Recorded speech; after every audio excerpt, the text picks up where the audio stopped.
Hi, my name is Brian and I make YouTube videos, and recently I've been making loads of YouTube videos about exams because it's exam season, and as a student it's a big thing for me. So I decided I would make a video about exam tips. If you've watched the video before my last one, I said that I had a slip of paper where basically I'm in university. If you don't know that yet, I'm in university and I did my A-levels last year, and when I did my A-levels, I wrote on a slip of paper a couple of tips for myself for the next set of exams that I would have to help me out with that, and I thought, let's share those tips. I found those after I made the last video, so I made two similar videos with them, but anyway, let's go with this.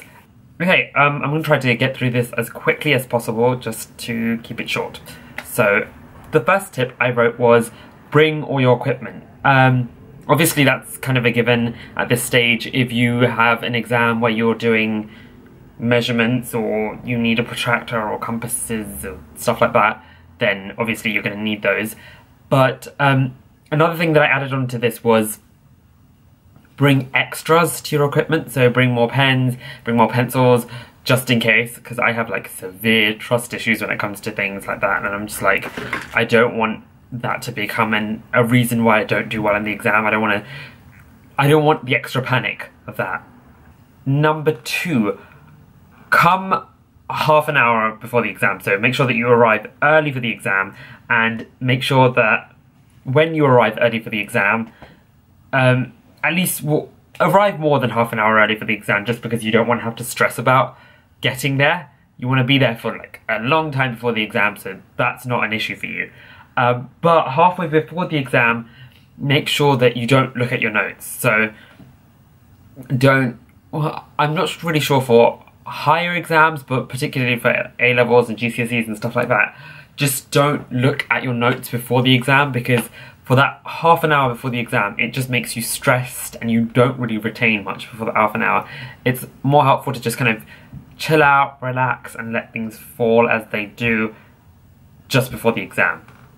Number 3, once you're in the exam, resolve to do the questions or answer the questions that you know first. So even though it could be that the first question looks really hard or something, don't bung yourself down and trying to finish that first question.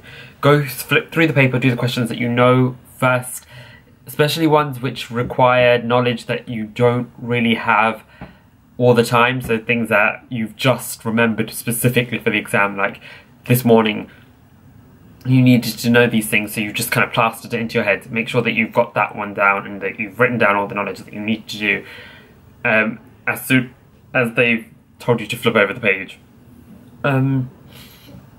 Yeah, so just do the questions that you know first. That way, should the worst happen and you don't get to do all of the questions, at least you know that you've given the best chance for the ones that you have done.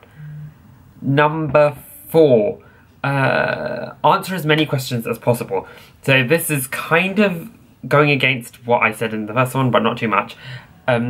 Just do as much questions as you can as well. So yes, first set out to do all the questions that you understand, but then after that, even if you don't know how to do the last stages of them, or you don't know how to get the exact answer, work on the working. This is particularly with like maths exams or chemistry exams or something like that, ones where the working and the maths get a lot of points. Yeah, exams like that, make sure that you do tons of working, and even if you don't know the answer, do the working.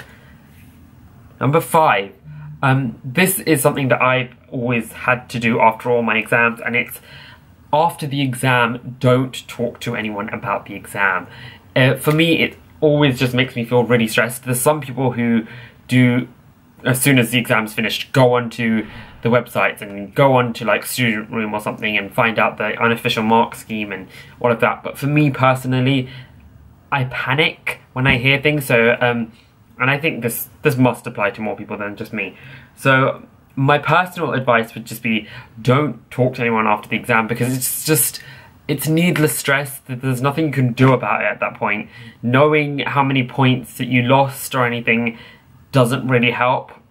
I mean, at the end of the day, there's nothing you can do after the exam, so just keep away from that. Try not to stress about it. Just leave that out of your system.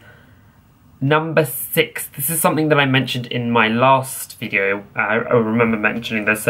Some of these may overlap from the 2 videos, but in the last one that I made, which I will link to in the description because that's easier, in that last video I also said that give yourself some recovery period after each exam if possible. Obviously if you have 2 exams in the same day, then that recovery period would have to just be like 5 minutes, 10 minutes, but give yourself some period to just kind of completely, this is going to sound really bad, but to just completely forget what you've just done an exam on and just kind of throw that all away. Think like that SpongeBob clip where they were burning everything in his head. You need to try to do that between exams, just so that you can get a clear slate and you can be completely ready for the next exam and do it as well as possible.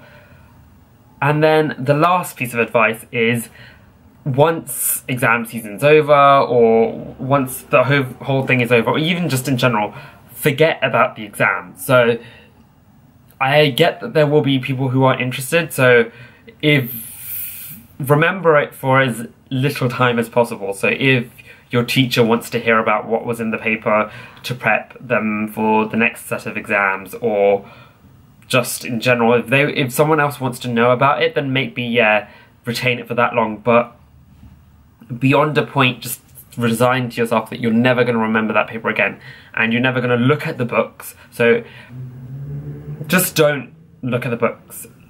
Just don't look at the books at all. I think it just complicates things, and if you look at the book and you realise that you've done something wrong, it just makes you feel stressed about your results, and that's just not a good way to be. So focus on other things. Just don't overthink it. Ignorance is really bliss when it comes to results, honestly. Anyway, will you have a realistic idea of it? For me as well, the thing that happened was between the exams and the results, I would have a realistic idea of how the exams went and, you know, what sort of grades I was expecting, but I would also not let myself get bunged up with the actual specific details of the exam, because that's just needless stress for me. Anyway, I hope you liked this video, and I wish you all the best of luck in your exams if you're still doing them, or if you're watching this like a couple of years after and this is before your exams and not in the middle of exam period when this video is practically redundant. But yeah, I wish you all the best in your exams, and thank you for watching. If you like the video, make sure to like it, and if you want to see more videos, I'm probably going to make 1 or 2 more videos about exams, since it's just a huge part of my life and it's something. But yeah, whilst I'm a student, I'll probably make some more videos about exams, but not exclusively. But anyway, I'm talking too much. Yeah, if you want to see more videos like this, then make sure to subscribe, and I will see you soon. Thank you. Goodbye.